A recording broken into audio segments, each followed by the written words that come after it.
Hello and good evening viewers, कैसे हैं आप लोग। स्वागत है आपका शेयर बाजार ज्ञान की एक और वीडियो में। और आज की इस वीडियो में हम बात करने वाले हैं प्राज इंडस्ट्रीज लिमिटेड के शेयर के बारे में।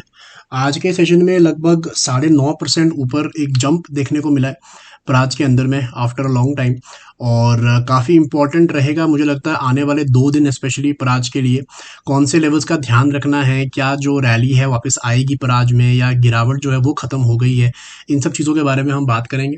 अगर आप लोग चैनल पे नए हो तो आप चैनल को प्लीज़ सब्सक्राइब कीजिए ताकि रोज़ आने वाली जो वीडियोस हैं वो आपको लगातार मिलती रहे।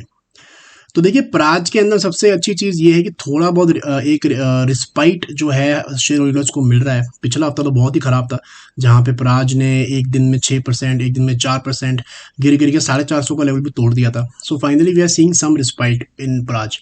फर्स्ट ऑफ ऑल अगर हम देखेंगे यहाँ पे तो ट्रेंड कैसा है, तो देखिए ट्रेंड तो करेक्शन का ही है अभी भी।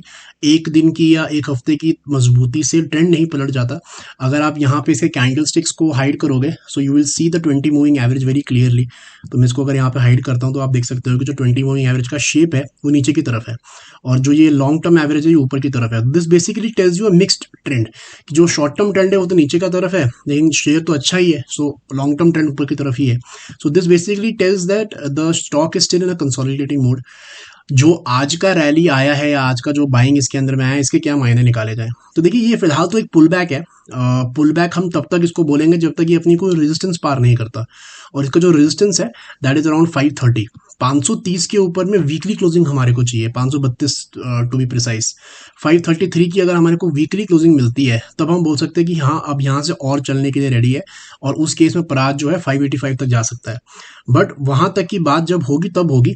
फिलहाल के लिए सबसे ज़्यादा इंपॉर्टेंट इसके लिए ये है कि क्योंकि ये वीकली चार्ट्स हैं और एक कैंडल एक हफ्ते में बनती है और अभी हफ्ता खत्म नहीं हुआ है, तो सबसे पहली इंपॉर्टेंट चीज़, हालांकि हाथ में तो किसी के भी नहीं है ये, लेकिन आप खाली वॉच के लिए अपने ध्यान में रखें कि इस हफ्ते ये 501 के ऊपर बंद हो जाए। अगर परसों फ्राइडे का सेशन जब बंद होगी मार्केट और ये हफ्ता खत्म होगा और ये कैंडल जो है वो कंप्लीट हो जाएगी, अगर ये 500 रुपए के ऊपर 501 के ऊपर बंद होता है तो it will basically close above this red candle. Right, red candle का जो हाई है दैट इज 501, उसके ऊपर एक क्लोजिंग दे देगा। इसका मतलब क्या होता है, देखिए अगर आप यहाँ पे वीकली चार्ट देखोगे तो जब से इसमें सेल ऑफ शुरू हुआ है सिंस दिसंबर, आपको एक बारी भी कोई ग्रीन कैंडल ऐसे नहीं दिखेगी जो अपने रेड कैंडल के ऊपर बंद हुई है। यहाँ पे ग्रीन कैंडल्स बनी है पहले भी, एक दो, मेरे ख्याल से ये वाली ग्रीन कैंडल भी अपने हाई के ऊपर बंद नहीं हुई थी। 510 का था, ये हुई थी 513 का हुआ था, लेकिन अगेन रिट्रेस्ड बैक, तो हल्का सा यहाँ पे आया था बढ़त। तो ये सेकंड ओकेजन होगा since that fall has started कि ये अपने रेड कैंडल के हाई को पार करेगी।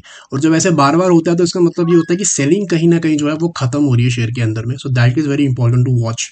रैली नहीं है ये, रैली तभी होगी जब ये अपना कोई क्रूशल जो रेजिस्टेंस है वो पार करेगा।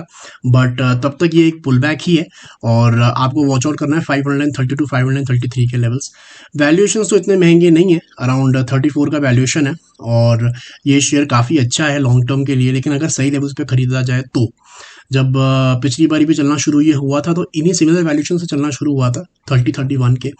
लेकिन चार्ट्स को देख के ऐसा लगता है नहीं कि एकदम से यू टर्न आएगा। मार्केट में जब स्ट्रेंथ आती है तो उसका एक पैटर्न अलग से बनता है, और जब जब थोड़ा सा कंसोलिडेशन होता है तो उसका पैटर्न अलग होता है। तो ये टिपिकली कंसोलिडेशन का पैटर्न मेरे को लग रहा है, और अगर 533 के ऊपर निकलेगा तो वहाँ देखेंगे। लेकिन फिलहाल 501 is a more important level, and after that 535, 533, और वहाँ से पार करेगा तो आपको 10% का और मूव देखने को मिल सकता है। But again that is a bridge far away, वो तब की तब देखना चाहिए। तो दोस्तों, था मेरा आज का वीडियो प्राज। आई होप आपको लॉजिक और लेवल्स और वैल्यूशन जो है वो समझ में आ गए। कोई सवाल है आपका तो आप कमेंट सेक्शन में ज़रूर डालें। मैं मिलूंगा आपसे अपनी अगली वीडियो में, तब तक आप अपना ख्याल रखें। All the best guys.